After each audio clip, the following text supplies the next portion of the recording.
ओम शांति। 3 फरवरी 2025 की मुरली के मधुर महावाक्य हैं। सार में बाबा ने कहा, मीठे बच्चे, आत्मा रूपी ज्योति में ज्ञान योग का घृत डालो तो ज्योति जगी रहेगी। ज्ञान और योग का कंट्रास्ट अच्छी रीति समझाना है। प्रश्न है, बाबा का कार्य प्रेरणा से नहीं चल सकता, उन्हें यहाँ आना ही पड़े क्यों? उत्तर है, क्योंकि मनुष्यों की बुद्धि बिल्कुल ही तमो प्रधान है। तमो प्रधान बुद्धि प्रेरणा को कैच नहीं कर सकती। बाप आते हैं तब तो कहा जाता है, छोड़ भी दे आकाश सिंहासन। गीत है, छोड़ भी दे आकाश सिंहासन, धरती पर आ जाओ। ओम शांति। भक्तों ने यह गीत बनाया है। अब इसका अर्थ कैसा अच्छा है। कहते हैं, आकाश सिंहासन छोड़ कर आओ। अब आकाश तो यह है, यह रहने का स्थान। आकाश में तो कोई चीज़ आती नहीं। आकाश सिंहासन कहते हैं, आकाश तत्व में तो तुम रहते हो और बाप रहते हैं महत तत्व में। उसको ब्रह्म या महत तत्व कहते हैं, जहाँ आत्माएं निवास करती हैं। बाप आएगा भी जरूर वहाँ से, कोई तो आएगा न। कहते हैं, आकर हमारी ज्योति जगाओ। गायन भी है, एक है अंधे की औलाद अंधे और दूसरे हैं सज्जे की औलाद सच्चे। धृतराष्ट्र और युधिष्ठिर नाम दिखाते हैं। यह भी तो है औलाद रावण की। माया रूपी रावण है न, सबकी रावण बुद्धि है। अब तुम हो ईश्वरीय बुद्धि। बाप तुम्हारी बुद्धि का ताला खोल रहे हैं। रावण ताला बंद कर देते हैं। कोई किसी बात को नहीं समझते तो कहते हैं, यह तो पत्थर बुद्धि है। बाप आकर यहाँ ज्योति जगाएंगे न। प्रेरणा से थोड़े ही काम होता है। आत्मा जो सतो प्रधान थी, उनकी ताकत अब कम हो गई है, तमो प्रधान बन गई है, एकदम झुंझार बन गई है। मनुष्य कोई मरते हैं तो उनका दीवा जलाते हैं। अब दीवा क्यों जलाते हैं? समझते हैं ज्योत बुझने से अंधियारा न हो जाए, इसीलिए ज्योत जगाते हैं। अब यहाँ की ज्योत जगाने से वहाँ रोशनी होगी। कैसे होगी? कुछ भी समझते नहीं। अभी तुम सेंसिबल बुद्धि बनते हो। बाप कहते हैं, मैं तुमको स्वच्छ बुद्धि बनाता हूँ, ज्ञान घृत डालता हूँ। यह समझने की बात, ज्ञान और योग दोनों अलग चीज़ है। योग को ज्ञान नहीं कहेंगे। कोई समझते हैं भगवान ने आकर यह भी ज्ञान दिया न कि मुझे याद करो, परंतु इसे ज्ञान नहीं कहेंगे। यह तो बाप और बच्चे हैं। बच्चे जानते हैं कि यह हमारा बाबा है, इसमें ज्ञान की बातें नहीं कहेंगे। ज्ञान तो विस्तार है, यह सिर्फ याद है। बाप कहते हैं, मुझे याद करो बस। यह तो कॉमन बात है, इनको ज्ञान नहीं कहा जाता। बच्चे ने जन्म लिया सो तो जरूर बाप को याद करेगा न। ज्ञान का विस्तार है। बाप कहते हैं, मुझे याद करो, यह ज्ञान नहीं हुआ। तुम खुद जानते हो, हम आत्मा हैं, हमारा बाप परम आत्मा परमात्मा है। इसे ज्ञान कहेंगे क्या? बाप को पुकारते हैं। ज्ञान तो है नॉलेज, जैसे कोई एमए पढ़ते हैं, कोई बीए पढ़ते हैं, कितनी ढेर किताबें पढ़नी होती है। अब बाप तो कहते हैं, तुम हमारे बच्चे हो न, मैं तुम्हारा बाप हूँ, मेरे से योग लगाओ, अर्थात याद करो। इसको ज्ञान नहीं कहेंगे। तुम बच्चे तो हो ही, तुम आत्माएं कब विनाश को नहीं पाती हो। कोई मर जाता है तो उनकी आत्मा को बुलाते हैं। अब वो शरीर तो खत्म हो गया न, आत्मा भोजन कैसे खाएगी? भोजन तो फिर ब्राह्मण ही खाएंगे। परंतु यह सब भक्ति मार्ग की रस्म है। ऐसे नहीं कि हमारे कहने से भक्ति मार्ग बंद हो जाएगा, वह तो चलता ही आता है। आत्मा तो एक शरीर छोड़ दूसरा जाए लेती है। बच्चों की बुद्धि में ज्ञान और योग का कंट्रास्ट स्पष्ट होना चाहिए। बाप जो कहते हैं, मुझे याद करो, यह ज्ञान नहीं है, यह तो बाप डायरेक्शन देते हैं। इनको योग कहा जाता है। ज्ञान है सृष्टि चक्र, कैसे फिरता है उसकी नॉलेज। योग अर्थात याद। बच्चों का फर्ज है बाप को याद करना। वह है लौकिक, यह है पारलौकिक। बाप कहते हैं मुझे याद करो, तो ज्ञान अलग चीज़ हो गई ना। बच्चे को कहना पड़ता है क्या कि बाप को याद करो। लौकिक बाप तो जन्मते ही याद रहता है, यहाँ बाप की याद दिलानी पड़ती है। इसमें मेहनत लगती है। अपने को आत्मा समझ बाप को याद करो, यह बहुत मेहनत का काम है। तब बाबा कहते हैं योग में ठहर नहीं सकते। बच्चे लिखते हैं बाबा याद भूल जाती है। ऐसे नहीं कहते कि ज्ञान भूल जाता है, ज्ञान तो बहुत सहज है। याद को ज्ञान नहीं कहा जाता है, उसमें माया के तूफान बहुत आते हैं। बल ज्ञान में बहुत तीखे हैं, मुरली बहुत अच्छे चलाते हैं, परंतु बाबा पूछते हैं याद का चार्ट निकालो, कितना समय याद करते हो। बाबा को याद का चार्ट यथार्थ रीति बनाकर दिखाओ। याद ही मुख्य है। पतित ही पुकारते हैं कि आकर पावन बनाओ। मुख्य है पावन बनने की बात, इसमें ही माया के विघ्न पड़ते हैं। शिव भगवान वाच याद में सब बच्चे बहुत कच्चे हैं। अच्छे अच्छे बच्चे जो मुरली तो बहुत अच्छे चलाते हैं, परंतु याद में बिल्कुल कमज़ोर हैं। योग से ही विकर्म विनाश होते हैं। योग से ही कर्मेंद्रियाँ बिल्कुल शांत हो जाती है। एक बाप के सिवाय और कोई याद न आए, कोई देह भी याद न आए। आत्मा जानती है यह सारी दुनिया खलास होनी है। अब हम जाते हैं अपने घर, फिर जाएंगे राजधानी में। यह सदैव बुद्धि में रहना चाहिए। ज्ञान जो मिलता है वो आत्मा में रहना चाहिए। बाप तो है योगेश्वर जो याद सिखलाते हैं। वास्तव में ईश्वर को योगेश्वर नहीं कहेंगे। तुम योगेश्वर हो। ईश्वर बाप कहते हैं मुझे याद करो। यह याद सिखलाने वाला ईश्वर बाप है। वह निराकार बाप शरीर द्वारा सुनाते हैं। बच्चे भी शरीर द्वारा सुनते हैं। कई तो योग में बहुत कच्चे हैं, बिल्कुल भी याद नहीं करते। जो भी जन्म जन्मांतर के पाप हैं सबकी सज़ा खाएंगे। यहाँ आकर जो पाप करते हैं वह तो और ही 100 गुना सज़ा खाएंगे।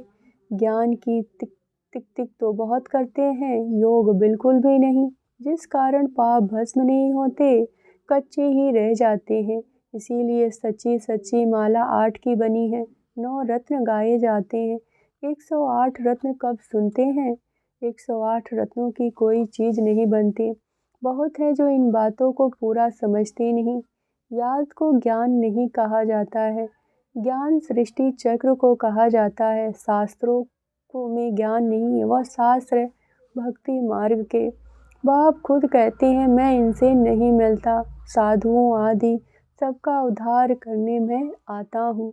वह समझते हैं ब्रह्म में लीन होना, फिर मिसाल देते हैं पानी के बुदबुदे का।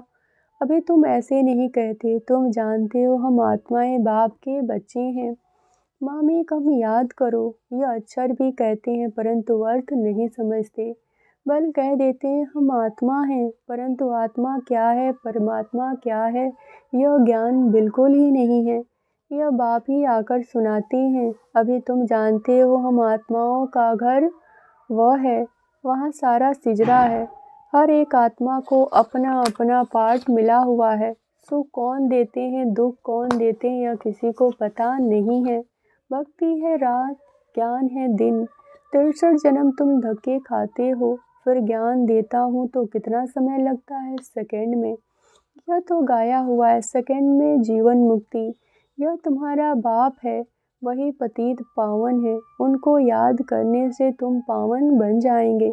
सतयुग त्रेता द्वापर कलयुग यह चक्र। नाम भी जानते हैं परंतु पत्थर बुद्धि ऐसी है। टाइम का किसी को पता नहीं, समझते भी हैं घोर कलयुग है। अगर घोर कलयुग अभी है चलेगा तो घोर अंधियारा हो जाएगा। इसीलिए गाया हुआ है कुंभकर्ण की नींद में सोए हुए थे और विनाश हो गया। थोड़ा भी ज्ञान सुनते हैं तो प्रजा बन जाते हैं। कहाँ यह लक्ष्मी नारायण और कहाँ प्रजा? पढ़ाने वाला तो एक ही है, एक ही अपनी अपनी तकदीर है। कोई तो स्कॉलरशिप लेते हैं, कोई फेल हो जाते हैं। राम को वाण की निशानी क्यों दी? क्योंकि नापास हुआ ना। यह भी गीता पाठशाला है, कोई तो कुछ भी मार्क्स लेने के लायक ही नहीं। मैं आत्मा बिंदी हूँ, बाप भी बिंदी हैं, ऐसे उनको याद करना है। जो इस बात को समझते नहीं वो क्या पद पाएंगे। याद में न रहने से बहुत घाटा पड़ जाता है। याद का बल बहुत कमाल करता है। कर्मेंद्रियां बिल्कुल शांत शीतल हो जाती हैं। ज्ञान से शांति नहीं होगी, योग के बल से ही शांति होगी। भारतवासी पुकारते हैं कि आकर हमको वह गीता का ज्ञान सुनाओ। अब कौन आएगा, श्री कृष्ण की आत्मा तो यहाँ है, कोई सिंहासन तो थोड़े ही बैठे हैं जिसको बुलाते हैं। अगर कोई कहे हम क्राइस्ट की आत्मा को याद करते हैं, अरे वह तो यहाँ ही है, उनको क्या पता कि क्राइस्ट की सोल यहाँ है कि वापस जा नहीं सकती।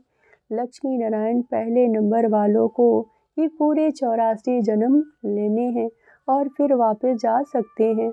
वह सब हिसाब है। मनुष्य तो जो कुछ बोलते हैं सो झूठ। आधा कल्प है झूठखंड, आधा कल्प है सचखंड। अभी तो हर एक को समझाना चाहिए कि इस समय सब नरकवासी हैं, फिर स्वर्गवासी भी भारतवासी ही बनते हैं। मनुष्य कितने वेद शास्त्र उपनिषद आदि पढ़ते हैं, क्या इससे मुक्ति को पाएंगे? उतारना तो है ही। हर चीज़ें सतो रजो तमो में जरूर आती है। नीव वर्ड किसको कहा जाता, किसको को यह ज्ञान नहीं। यह तो बाप सम्मुख बैठ समझाती हैं। देवी देवता धर्म कब किसने स्थापना किया, भारतवासियों को कुछ पता ही नहीं, तो बाप ने समझाया है। ज्ञान में भल कितने भी अच्छे हैं, परंतु योग है योग में कई बच्चे नापास है। योग नहीं तो विकर्म विनाश नहीं होंगे, उच्च पद पा नहीं सकेंगे। जो योग में मस्त है वही उच्च पद पाएंगे। उनकी कर्मेंद्रियां बिल्कुल शीतल हो जाती है। देह सहित सब कुछ भूल देही अभिमानी बन जाते हैं। हम अशरीरी हैं, अब घर जाते हैं, उठते बैठते समझो। अब यह शरीर तो छोड़ना है। हमने पाठ बजाया है, अब जाते हैं घर। ज्ञान तो मिला है, जैसे बाप में ज्ञान है, उनको तो किसी को याद करना नहीं है। याद तो तुम बच्चों को करना है। बाप को ज्ञान का सागर कहा जाता है, योग का सागर तो नहीं कहेंगे ना। चक्र का नॉलेज सुनाते हैं और अपना भी परिचय देते हैं। याद को ज्ञान नहीं कहा जाता है। याद तो बच्चे आप ही आ जाते हैं, याद तो करना है ही नहीं। नहीं तो वर्षा कैसे मिलेगा। बाप तो वर्षा ज़रूर मिलेगा ना, बाकी है नॉलेज। हम 84 जन्म कैसे लेते हैं। तमो प्रधान से सतो प्रधान, सतो प्रधान से तमो प्रधान कैसे बनते हैं, यह बाप समझाते हैं। अब सतो प्रधान बनना है बाप की याद से। रूहानी बच्चे रूहानी बाप के पास आए हो, उनको शरीर का आधार तो चाहिए ना। कहते हैं मैं बूढ़े तन में प्रवेश करता हूँ, मैं भी वानप्रस्थ अवस्था हूँ। अब बाप आते हैं तब सारे सृष्टि का कल्याण होता है। यह है भाग्यशाली रथ। इससे कितने सर्विस होती है। तो इस शरीर का भान छोड़ने के लिए याद चाहिए। इसमें ज्ञान की बात नहीं है, जास्ती याद सिखलानी है। ज्ञान तो सहज है, छोटा बच्चा भी सुना दे। बाकी याद में मेहनत है। एक की याद में रहो, इसको कहा जाता है बेबिचारी याद। किसके शरीर को याद करना, वह है बेबिचारी याद। याद से सबको भूल और शरीरी बनना है। अच्छा मीठे मीठे सिखल दे बच्चों प्रति माता पिता बाप दादा का याद प्यार और गुड मॉर्निंग। रूहानी बाप की रूहानी बच्चों के नमस्ते। धारणा के लिए मुख्य सार, याद के बल से अपने कर्मेंद्रियों को शीतल शांत बनाना है। फुल पास होने के लिए यथार्थ रीति बाप को याद कर पावन बनना है। दूसरी पॉइंट, उठते बैठते बुद्धि में रहे कि हम अभी पुराना शरीर छोड़ वापस घर जाएंगे। जैसे बाप में सब ज्ञान है, ऐसे मास्टर सागर बनना है। वरदान, कंबाइंड स्वरूप की स्मृति द्वारा श्रेष्ठ स्थिति की सीट पर सेट रहने वाले सदा संपन्न भव। संगम युग पर शिव शक्ति के कंबाइंड स्वरूप की स्मृति में रहने से हर असंभव कार्य को संभव हो जाता है। यही सर्वश्रेष्ठ स्वरूप है। इस स्वरूप में स्थित रहने से संपन्न भव का वरदान मिल जाता है। बाप दादा सभी बच्चों को सदा सुखदायी स्थिति की सीट देते हैं। सदा इसी सीट पर सेट रहो, अत्यंत्रीय सुख के झूले में झूलते रहेंगे। सिर्फ विस्मृति के संस्कार को समाप्त करो। स्लोगन पावरफुल वृत्ति द्वारा आत्माओं को योग्य और योगी बनाओ। अव्यक्त इशारे एकांत प्रिय और एकाग्रता को अपनाओ। एक मत का वातावरण तब बनेगा जब समाने की शक्ति होगी, तो भिन्नता को समाओ। अब आपस में एक मत से समीप आएंगे और सर्व के आगे दृष्टांत रूप बनेंगे। ब्राह्मण परिवार की विशेषता है एक मत होने की। एकता का वाइब्रेशन सारे विश्व में एक धर्म एक राज्य की स्थापना करेगा। इसीलिए विशेष अटेंशन देकर भिन्नता को मिटाकर एकता लानी है। ओम शांति।